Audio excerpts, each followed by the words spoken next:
Welcome to Ride or Rot. My name is Nick, and today we're going to talk about something that a lot of people don't think about. You ever went on a trip on your bike and something very small turned into something really big and a lot of money, and it kind of just ruined the trip? There's a few things that you need to make sure that you check before you take your bike out on the road to go on that trip. Before any ride, there's always a few things that I'm going to check on my bike. It's not all about being safe, but it's about keeping this thing on the road and making sure that I'm gonna avoid as much time and money fixing things as possible so I can get out and actually ride this thing and have fun. And the most important part is catching this stuff early before it actually becomes a problem. And it will save your entire trip you have on your bike, trust me, I've been there. You've probably been there too. So today I'm gonna walk you through the main things that I always check before I get out on the road, especially before a trip. Whether you're on a new bike or a used bike, pre-trip inspections, they're important. This could take maybe 5 minutes. Now, I'm not gonna sit here and act like I've always done this. Trust me, it's all about learning from your mistakes, right? Get out of here. I don't even know what you were. Trust me, I've skipped it, and every time that I have and I've had an issue and something small turns into something really big and it ruins the trip. We're talking low tire pressure, weird brake feel, whether it be squishy or you don't have any brake at all. It's the little stuff that could have been caught right here before you leave. Number one is gonna be your tires. This is literally the only thing keeping you from you and the ground is these tires. If you have a blowout in your front, you're going down the road at high speeds, you never know what can happen. This is one of the first things I look at before I take off of any ride. So I'm gonna be checking tire pressure, especially if you're in a colder climate, when the weather's starting to turn nice, your bike's been sitting, it's really important to check your tire pressure. People don't realize that. You're looking for anything that's stuck in the tire, whether it ran over nails, screws, whatever it could be. I can tell you that sort of thing will throw off your ride. Now, you don't have to get under the bike and spin the wheel and check it every single time, but just take a look when you're rolling it out of the garage. If something looks off, more than likely it's probably off. I've had buddies, we get out, go for a ride, and they know they have a small leak in the rear tire. The farther we got away, the worse it got. We're out in the middle of nowhere, and next thing you know, we're trying to put air in a tire. Man, it's just not fun. Just check your tires, check your tire pressure, make sure you're safe. Number two is gonna be something that everybody needs on a motorcycle usually, and that's brakes. Braking's important. People don't realize either. I worked at the dealership for a long time, and you know how many bikes I've seen 20 plus years old with the same exact brake fluid in there.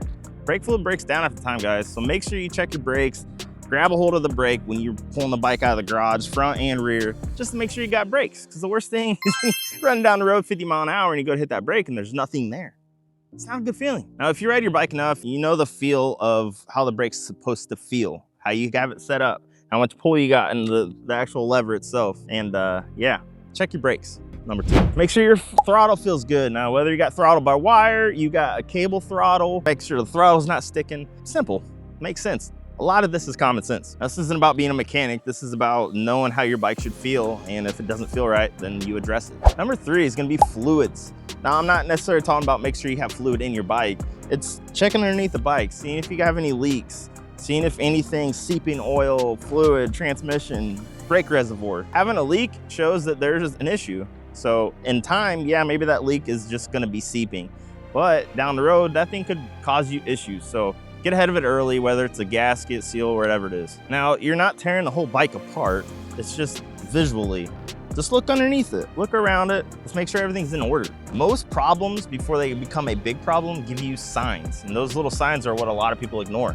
If you quit ignoring those signs, you're gonna have a nice, tight, clean bike that you can get out on and not have to worry about anything. Whether it's a newer bike or an older bike, it doesn't matter. The issue is that people ignore those signs, and the next thing you know, you're sitting on the side of the road when all you had to do was look at the bike before you took off. Number four is gonna be electrical. I see it all the time, and I've done it myself. You're on your bike and maybe the battery itself's a little weak and it's starting to crank a little bit harder than normal. In your mind, you're always just like, hey, I can push it off. It's gonna be all right, I'll ride it and it'll recharge it. That could be a bigger issue than what it actually seems like. So you get on your bike, you finally get it to crank over, you run down the road, you get to the grocery store, you turn the bike off, and you go to turn it back on and it just clicks. That is the worst feeling, especially if you don't have a jump pack. Hit your ignition, make sure everything fires up fine, everything's working right, your lights are working, your turn signals are working, your brake switches are working, so you actually have brake lights, little things like that. Number five, start the bike and listen to it. If you hear noises that you don't normally hear, then you got a problem. Just let it idle for a little bit. Whether you have a carbureted bike, injected bike, just listen. Sometimes you can hear noises that aren't normally there. And when that happens, that usually means lifters, there's a lot of different things that can pop up, but yeah, just listen to your bike. Bike will talk to you. I know that sounds funny, but you know what I mean. You're sitting at a stoplight and you normally have music on and you don't have it on, you're sitting there listening and you're like, what is that noise? I do it every day.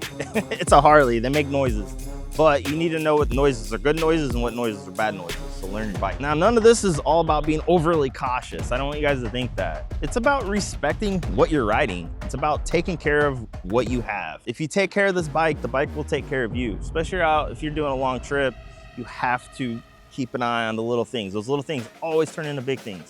And it's always gonna cost a lot of money, so catch it early. Anything that you can control before you leave is gonna put you ahead of the game. And if there's anything specific that you guys make sure you check out on the bike before you take off, comment below, let us know. I'm all about helping out the next guy. Thanks for watching the video. Make sure you guys subscribe to Ride or Rot. Come check out every Thursday, 7 p.m. We got our podcast released, me and my boy Doug, and we just did some merch drop over on the Shopify store. It's gonna be live, new t-shirts, we got hats coming, we got a lot of cool stuff. We'll catch you on the next one, guys. Take it easy.